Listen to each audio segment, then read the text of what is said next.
फूफी कहने लगे कि आज रात तुम मेरे साथ सो जाना बेटा, घर में कोई नहीं है और मुझे बहुत डर लग रहा है। मैंने हैरान होकर पूछा कि पाऊफू जी क्या हुआ? तो वह बोले कि तुम्हारे फूफा साहब बाहर शहर गए हुए हैं। दोनों बड़े बेटे कॉलेज के हॉस्टल में हैं और छोटी वाली बेटी अपनी नानी के घर गई हुई है। घर में सिर्फ मैं और मेरा 3 साल का बेटा अकेले हैं। बाहर की गली में आजकल रात को कुछ मस्कक लोग झूमते नजर आते हैं, इसलिए मुझे बहुत घबराहट हो रही है। मेरी वलिदा ने जब यह बात सुनी तो फौरन कहा कि आलम बेटा, तुम फौरन फूफी के साथ चले जाओ और उन्हें हिम्मत दो, रात भर उनके पास रहो। मैंने हामी भरी और अपना नाइट सूट बुश और एक किताब उठा ली। फूफी ने मुझे हाथ पकड़कर अपने घर की तरफ ले जाना शुरू कर दिया। रास्ते में वह मुसलसल बातें करती रही कि तुम बड़े हो गए हो अरसलान, अब तुम्हारा साथ मिलने से मुझे थोड़ा सुकून मिलेगा। उनके घर पहुंचकर उन्होंने दरवाज़ा बंद किया और मुझे बड़ा बेडरूम में ले गई। वहाँ उनका 3 साल का बेटा पहले ही सो रहा था। फूफी ने मुझे बिस्तर पर बिठाया और कहा कि आज तुम मेरे बिल्कुल करीब सुहागे। फिर हम दोनों किचन में गए और रात का खाना तैयार किया। खाने के बाद मैंने अपनी किताब खोली और पढ़ने लगा, जबकि फूफी घर के बाकी काम निपटाने लगे। थोड़ी देर बाद वह आए और मुझसे पूछा कि तुम्हारा काम हो गया? मैंने कहा हूँ। तो उन्होंने टीवी ऑन कर दिया। इस वक्त रात के दिन के 10 बजे बज रहे थे।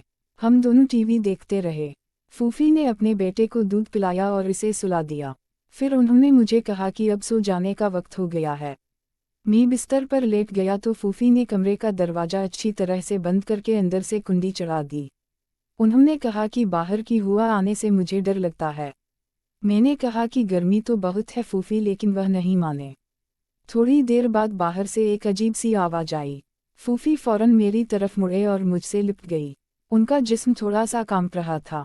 मैंने उन्हें तसल्ली दी कि कोई बात नहीं, मैं हूं ना। फूफी ने मुझे अपनी बाहों में ले लिया और बोले कि तुम मेरे राजा हो, आज रात तुम मुझे अकेला नहीं छोड़ना। दूसरी बार जब बाहर से आवाज़ आई तो फूफी ने मुझे और भी मजबूती से जकड़ लिया। उनकी सांस तेज हो रही थी और उनका नरम जिस्म मेरे सीने से लगा हुआ था। मैंने उन्हें कहा कि मैं बाहर जाकर देखता हूँ। पहले तो उन्होंने सख्त इनकार कर दिया, लेकिन जब मैंने इसरार किया तो वह भी मेरे साथ उठे। उन्होंने एक लंबा डंडा उठा लिया और मेरे हाथ को मजबूती से पकड़ लिया। हम दोनों ने दरवाज़ा खोला तो बाहर सह में एक बली बैठी थी जो हमें देखकर भाग गई। हम दोनों हंस पड़े। फूफी की थोड़ी हिम्मत बढ़ी, लेकिन अभी भी वह मेरे करीब ही रहना चाहती थी। वापस कमरे में आकर हम दोनों बिस्तर पर लेट गए। गर्मी की वजह से मुझे पसीना आ रहा था। मैंने कहा कि फूफी अब तो कोई डर नहीं, दरवाज़ा खोलकर सो जाए। लेकिन उन्होंने इनकार कर दिया और बोले कि नहीं बेटा, रात भर बंद रखो। फिर उन्होंने उठकर एक पुतली चादर निकाली और मुझे दी कि इसे लपेटकर सो जाओ, गर्मी कम हो जाएगी। मैंने चादर लपेटी तो फूफी कहने लगे कि मैं भी नहाकर आती हूँ। थोड़ी देर बाद जब वह नहाकर वापस आए तो उन्होंने एक बहुत पुतली और सपाया नाट पहन रखी थी जो शायद फूफा साहब लेकर आए होंगे। नाट सफ़ेद रंग की थी और उसमें से फूफी का पूरा जिस्म साफ दिखाई दे रहा था। उनके गीले बालों से पानी टपक रहा था जो नाट को भी गीला कर रहा था। उनकी नाट जिस्म से चिपक गई थी और उनके खूबसूरत जिस्म की हर लाइन वाज़ह नजर आ रही थी। मैंने शर्माते हुए नज़र झुका ली।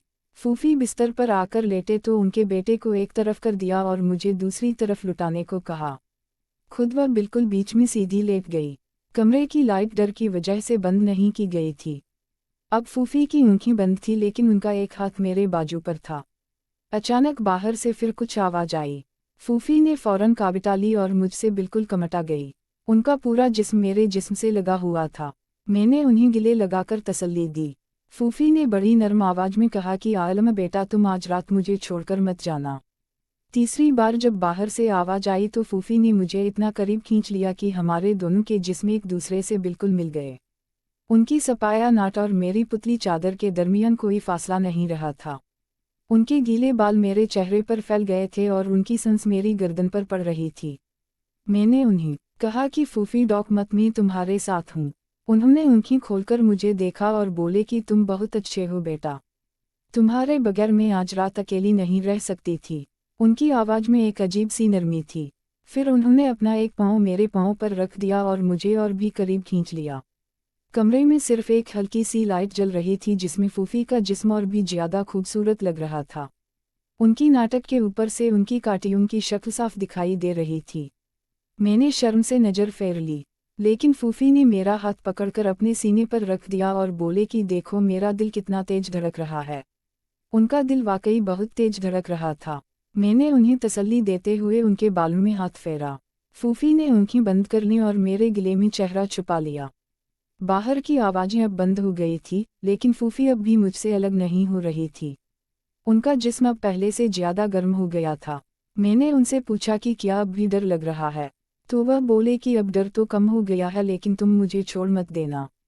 फिर उन्होंने मुझे इतना करीब खींचा कि हमारे दोनों के जिस्म एक दूसरे में घुल मिल गए।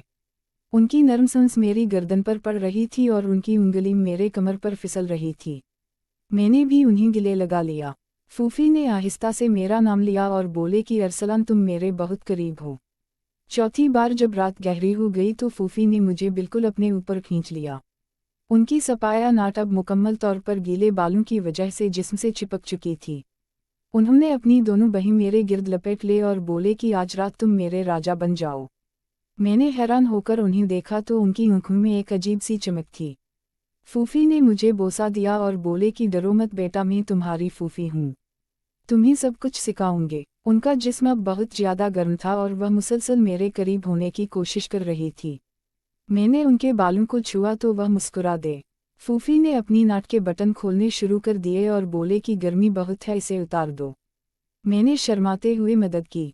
अब फूफी का खूबसूरत जिस्म मेरे सामने था। उन्होंने मुझे अपने सीने से लगा लिया और आहिस्ता आहिस्ता मुझे चूमने लगे। उनकी उंगली मेरे जिस्म पर फिसल रही थी। मैंने भी उन्हें गले लगा लिया। फूफी ने मेरा नाम लेकर कहा कि आलना तुम बहुत प्यारे हो।